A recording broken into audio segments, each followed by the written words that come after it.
Everybody in the same spot now.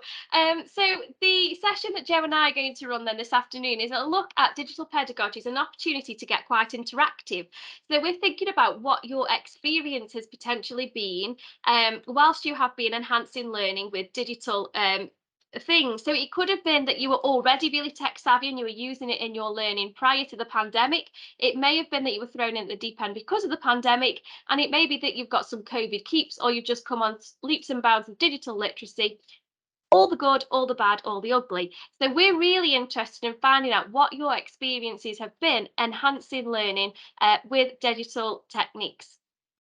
Because this is a current research project, we will be using some of the shares, if you consent to, within our data for this particular project. So Joe and I are innovators with the Staffordshire Centre of Learning and Pedagogic Practice, and this is part and parcel of a project where we're hoping to build up a typology of learners and a typology of practitioners who are engaged in digitally enhancing their practice.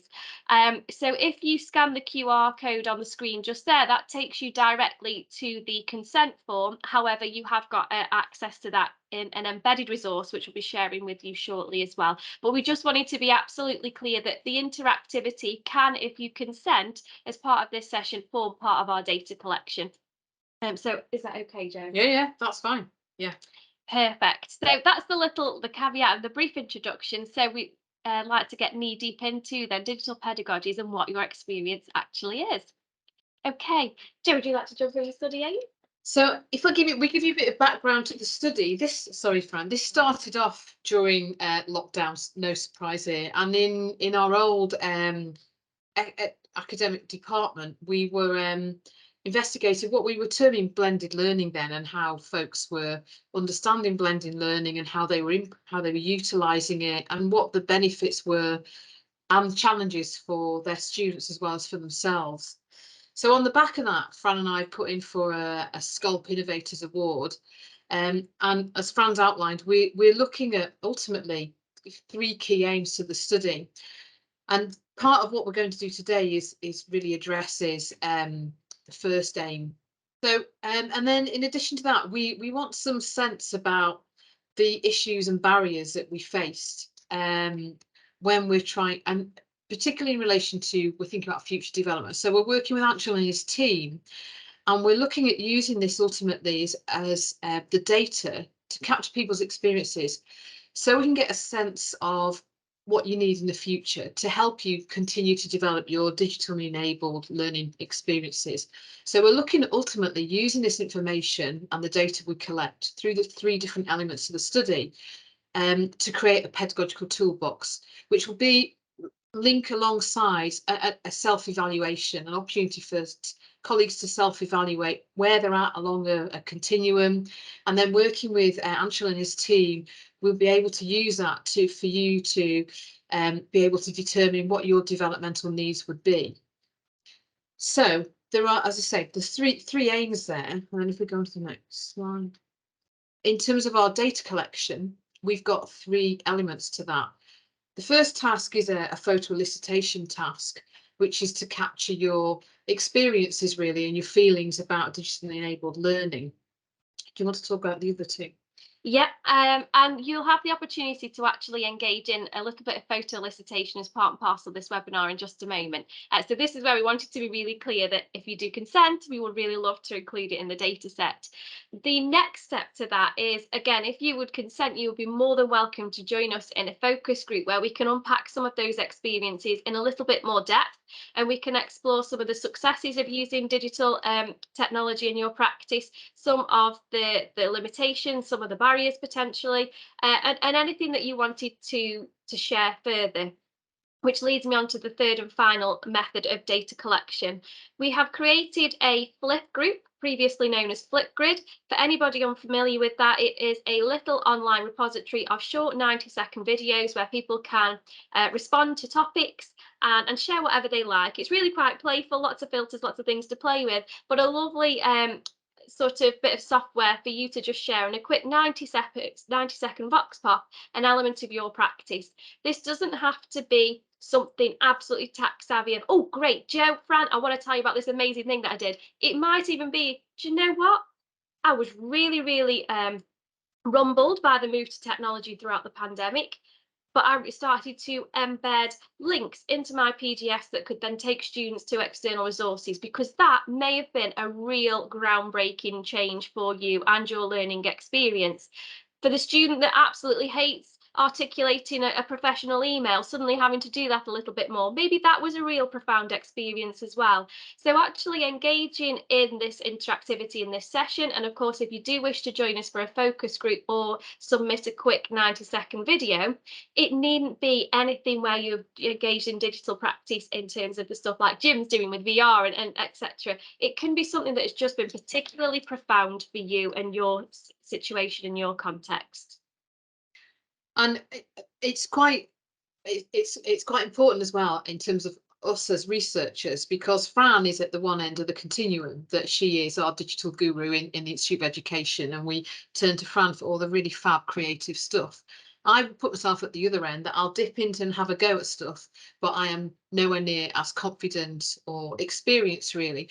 And that's really important about this research. We want to capture a whole range of experiences so that we've got like a sense of a continuum, which links to what Fran talked about. We might generate some ideas of typologies, because we're then better placed to determine and what professional development everybody needs at different stages of their confidence.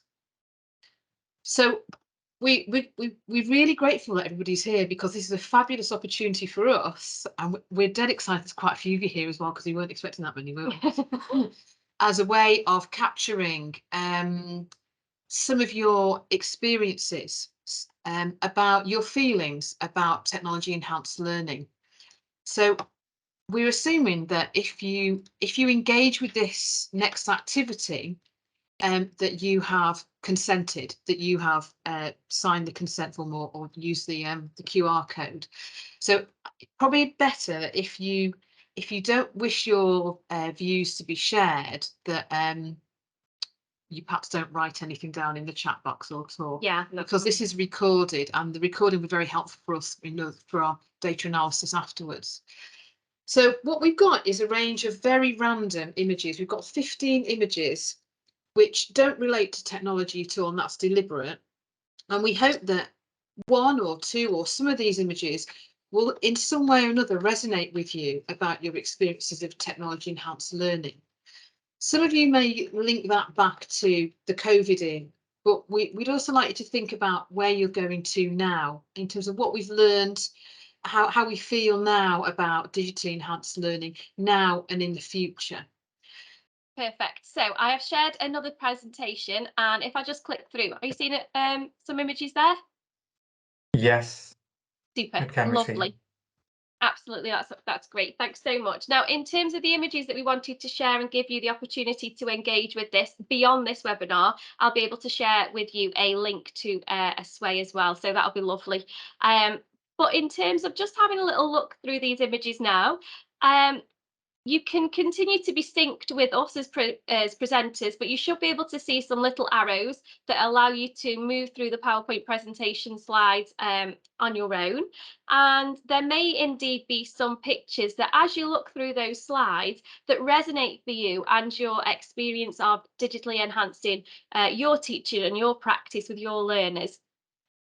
So just in terms of a bit of interactivity now hearing your experience very, very briefly, if you would love to share, and you indeed do consent to being part and parcel of the research, if you could kindly let us know which of the images resonate for you, and maybe why.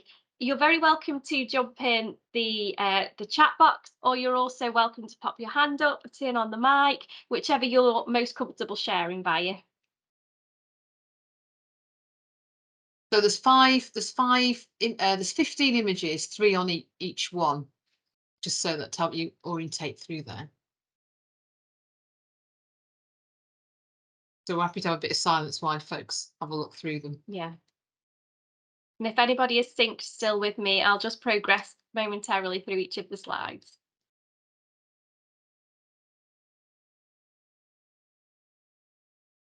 I can make a start. Thanks, seeing the Aisha. images. I think on slide 3, the person who's looking beyond the wall and even the jigsaw puzzle, I think that quite resonate me. I like putting things together, having solutions for any complicated stuff and innovative solutions to things. And the second image reflects that I I I like looking into the future and exploring more innovative solutions and getting some easier ways of doing things. And even if I might be comfortable with the technology, I would still want to know more, understand more, and see what are the better ways of doing things that I'm used to doing. I think these two images, I can straight away see that I can resonate to them. And Sam has also put in the chat now Sam, do you want to talk a suitcases. bit more about your explanations? Okay. Just the image of the suitcases. I mean, in especially when we were in the pandemic and going from 0 to 100% on Teams and things like that, and you start looking at the learning technologies that are involved with that, and then taking on Padlet, Vivox, all those sort of things. I'm come from a support technician role, so I'm not a lecturer. So but there's just so many different things out there, and you're trying to advise lecturing staff as well on the best things to use, and you just get deeper and deeper into that suitcase of uncertainty, really, I think. So that was just basically my my viewpoint on it. Can we ask, how do you feel now then? So that was during the pandemic. Does that suitcase analogy still fit? Still, yeah, I resonate think now? I think it does resonate, because there's ever more technologies coming on board, and like the guy before who was talking about WooClap, which is a new one to me. We know a bit about Kahoot. We use Vivox. We've used all of those sort of things, but there's always something new. And if you're in Microsoft and Office 365, there's always new developments in there, in Moodle, in H5P. There's always something new that you're forever learning, and it's not a bad thing. It's quite exciting, really, to have all those new fun things, and the VR stuff as well. We as a team are just starting to learn about using that and how to do 360 stuff and that sort of thing. But it's just such a lot of it, and you find you're pulled in all sorts of directions at the same time to learn about it and to be able to pass that knowledge on. So it's quite challenging, but it's also fun as well. Yeah, thank you. And Thank you. Well, I'm just looking at the other comments, if there's any others that resonate with what Sam has just said that fit with that. So different doors, what have we got? Should we go to in order of what we've talked about? Suitcases, different doors, Smarty, different doors and steps. Central image just there, I think. Central image. So George, you've talked about the map and that idea of feeling confident using technology and what you have access to, but it doesn't show the entire globe of what's available. But by getting some of the maps, you can gain that understanding of those and others. Wow, that's powerful. That's a lovely quote. That you might be able to use that. Very rich. Do you want to unpack that a bit more for us, George? You've got to give a bit more context. Yeah, I've always been kind of very confident in using lots of different technology, and I consider myself someone that can learn quite quickly. Yeah, I feel very confident in using technology, and the things I have access to, I consider myself to be confident in using, and I can get to grips quite well with it and have that base understanding of kind of reading the map. But I don't necessarily know what's kind of scrolling off the page. I've only recently kind of joined within the team I'm in the Tile Hub, and learning about the different systems, such as like WooClap, ThingLink, stuff like that, where I've never kind of seen that side of stuff before, having just been a student previously, where these things weren't being used. But now I'm starting to kind of get those maps and link them together, but I can still kind of read a map, so I can transfer those skills across. That's interesting, George, that you were a student before. Has it given you a different perspective about maybe missed opportunities pedagogically that were available that you didn't get the experience of, that now you're in a different role, you're seeing those possibilities? Yeah, I think definitely there's things I'm seeing now where I think that would have been a perfect thing for that lecture, or that would have fit right into that seminar we had. But these things weren't necessarily implemented at that time, and so kind of seeing it from that different perspective, and as well coming in and seeing the level of thought that goes into those things that as a student you might just see as a 5-minute session, tacked on to the end of a class. So I think that's really interesting for me as well. That's interesting. So that potential perspective that it's a novelty element, or sometimes a cop out. I think sometimes students, you feel that they're wondering that we're doing it, as I say, for a novelty without that pedagogical understanding. Like, Duncan gave us a fantastic, really good overview of the pedagogical aspects of how it can be used. Thank you. That's a really helpful insight, George. That's brilliant. Who's next on our list? Is it Carl? Dandelions, Carl? Hi, yeah, the dandelion. It just resonated with me quite quickly. I suppose it's that whole. Obviously, when it's a clock, it's lovely and almost perfect with so many choices, and I think that's how it felt at the early stages, as you didn't know which ones to choose, and there was lots and lots of opportunity there. And then you've got that moment when you blow it and all the seeds are dispersing, and sometimes it's quite difficult to grasp the right tool. And then as it goes out, you're sort of left with 3 or 4 little stalks left on that original dandelion clock. And they're sort of the tools that you then sort of latch onto and really like to use. But of course, where all the seeds have then scattered in the ground, if you look at my garden in the summer, there's loads more dandelions growing and loads more clocks as more and more tools then suddenly became available. Like we talk about WooClap, that covers lots and lots of some of the tools that other things cover as well. And it's like, oh, which one should I grasp now? Yeah, and it's that constant evolving. Some things come together.